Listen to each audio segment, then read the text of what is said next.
नमस्कार मंडळी, मी सौ श्रेयसी कर्वे. श्रेयसी कर्वे या माझ्या यूट्यूब चॅनेलवरून मध्यंतरी गणपती उत्सवाच्या दरम्यान आपण आरती या साहित्य प्रकाराविषयी थोडीशी माहिती बघितली. आता गणेश उत्सव संपला, गणपती बाप्पा आला गेला, पितृपक्षही मागे पडला, काल झाली अवस, आज नवरात्रीचा पहिला दिवस. त्यानिमित्ताने या नवरात्रीविषयी अश्विन शुद्ध प्रतिपदेपासून 9 दिवस चालणाऱ्या या देवी पूजनाविषयी काही माहिती आपण या ऑडिओमधनं घेऊया. मंडळी, शरद ऋतू, अश्विन महिना आणि नवरात्र या तिहींचाही आरंभ अश्विन शुद्ध प्रतिपदेला होतो. अश्विन म्हणजे ज्या महिन्याच्या पौर्णिमेला चंद्र अश्विनी नक्षत्राच्या आसपास असतो तो महिना. हा महिना देवी महात्म्य सांगणारा. पहिले 9 दिवस हे देवीपूजनाचे मुख्य दिवस. त्यानंतर दसरा, नंतर येणारी कोजागिरी पौर्णिमा ही लक्ष्मीची तिथी. या पौर्णिमेनंतर येणारी अश्विन अमावस्या म्हणजे लक्ष्मीपूजनाचा दिवस. अशा तऱ्हेने नवरात्रीच्या प्रारंभापासून अमावस्येपर्यंतच्या काळामध्ये विविध प्रकारे देवीचे पूजन होत असले तरी नवरात्र या नावाने ओळखले जाणारे 9 दिवस हे विशेष महत्त्वाचे असतात. या 9 दिवसामध्ये वनस्पतींची वाढ सर्वत्र झपाट्याने होते असं कृषीतज्ञ सांगतात. नुकताच पाऊस पडून गेलेला असतो. वर्षा ऋतू संपून शरद ऋतूला प्रारंभ झालेला असतो. या शरद ऋतूच्या प्रारंभी सृष्टी शारदाही प्रसन्न असते, हिरवीगार असते. आदरणीय जयंत साळगावकर एका ठिकाणी म्हणतात की ही सृष्टी सुखदा असते, वरदा असते, सस्यशालिनी असते, शांत रूपिणी असते. सृष्टीचे हे नवरात्र अखंड चालू असतं. त्याचं छोटं रूप आपल्या घरी यावेळी अवतरतं. नवरात्रातील घटापाशी आपण धान्य पेरतो. थोडीशी काही धान्य आपण पेरतो तिथे. ते जणू धरतीचं प्रतीकच असतं.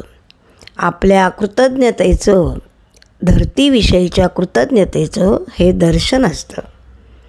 नवरात्र हा आईचा उत्सव, जगन्मातेच्या प्रेमाचा हा जणू गौरव असतो. मातृरूपात देवी बसते सर्वत्र, तिचे कृतज्ञ स्मरण हे नवरात्र. आई ही जगाची जन्मदात्री, तिचेच रूप हे धरित्री. जगाची आई ती जगदंबा, ती मातेच्या वत्सल रूपामध्ये अवघ्या चराचरामध्ये सामावलेली असते. ती वनस्पती, प्राणीमात्र सर्वांचंच पोषण करते, जतन करते. लहानापासून थोरापर्यंत या जगामध्ये जो जीव येतो तो त्या प्रत्येकालाच माता असतेच. मातेशिवाय कोणीच नसतं. जगदंबा देवी माता सर्वांची, मागच्या पुढच्या सगळ्या पिढ्यांची. ती विविध रूपात सर्व चराचरात वावरत असते. काली, लक्ष्मी, सरस्वती अशा विविध रूपामध्ये वावरत असली तरी ती आदिजननी आहे. सत्व, रज, तम असे 3ही गुण तिच्या एकाच रूपामध्ये एकवटलेले आहेत. उत्पत्ती, स्थिती, लय या 3ही अवस्था ती एकटीच धारण करते. ब्रह्मदेवाकडे उत्पत्ती, विष्णूकडे स्थिती आणि महादेवाकडे लय अशी विभागणी जरी असली तरी देवी मात्र हे सर्व एकटीच निभावून नेते.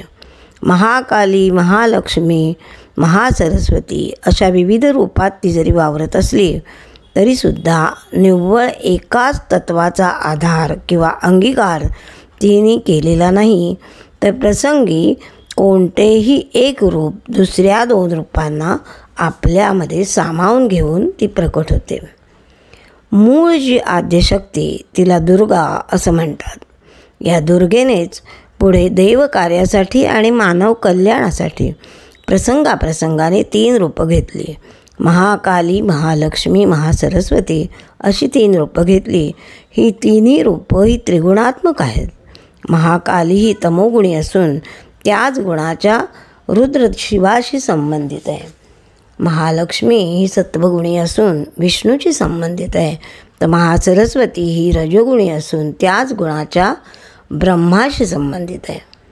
दुष्ट दुर्जनांचा नायनाट करून जीवनाचा मार्ग निष्कंटक करणारी महाकाली, यमनियम पाळून स्वतःच्या कर्तव्याचे भान ठेवून स्वतःबरोबर दुसऱ्याचाही विचार करून जगावं कसं याचं अचूक मार्गदर्शन करणारी महासरस्वती आणि ऐहिक वैभव तसंच सुखसमृद्धी देणारी महालक्ष्मी, या तिन्ही देवता म्हणूनच आपल्याला परमवंद्य आहेत. नवरात्राच्या प्रारंभ दिनी या त्रिगुणात्मिका देवींच्या चरणी आपण नतमस्तक होऊया आणि उद्याच्या भागामध्ये मार्कंडेय पुराणामध्ये या तिन्ही रूपांच्या उत्पत्ती कथा दिल्या आहेत, त्या आणि या नवरात्र व्रताची कथा आपण पाहूया. जय श्रीराम.